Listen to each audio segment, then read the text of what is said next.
আসসালামু আলাইকুম। আমি লক্ষ্মীডাঙ্গি গ্রামে থাকি।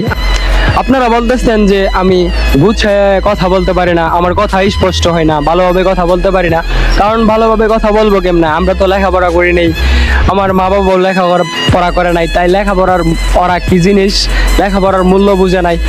আমি পড়াশোনা করি নাই, পড়াশোনা করলে অবশ্যই ভালোভাবে কথা বলতে পারতাম, আপনাদের সাথে মিশতে পারতাম। তার জন্য আন্তরিকভাবে সরি। আমি আমার আপ্রাণ চেষ্টা করছি পড়াশোনার জন্য, আমি পড়তে পারি নাই। আর ভালোভাবে কথা বলতে একটা ট্যালেন্ট লাগে, ওই ট্যালেন্টটা আমার কাছে নাই, এর জন্য ভালোভাবে কথা বলতে পারি নাই। আর শিক্ষিত মানুষে ভালোভাবে কথা বলে, কিন্তু আমি মূর্খ, এর জন্য কথা বলতে পারি না। যদি আমি শিক্ষিত থাকতাম তাইলে ভালোভাবে কথা বলতে পারতাম। আশা করি আপনারা এ নিয়ে আর সমালোচনা করবেন না।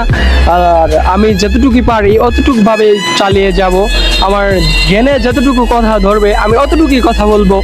যে আমার আমার একটা স্বপ্ন আছে যে আমি যেন গরিব দুঃখী করে আমার ভিডিওতে ভিউ আসবে, যখন ইনকাম আসবে যখন, তখন আমি গরিব দুঃখীদেরকে সাহায্য করতে পারি যেন বড়। আমার এটাই স্বপ্ন।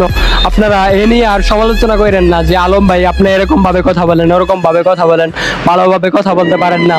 কেননা আমি পড়াশোনা করি নাই, তার জন্য আমি ভালোভাবে কথা বলতে পারি না। আর আশা করবো ভালোভাবে কথা বলার জন্য আর কি। ধন্যবাদ।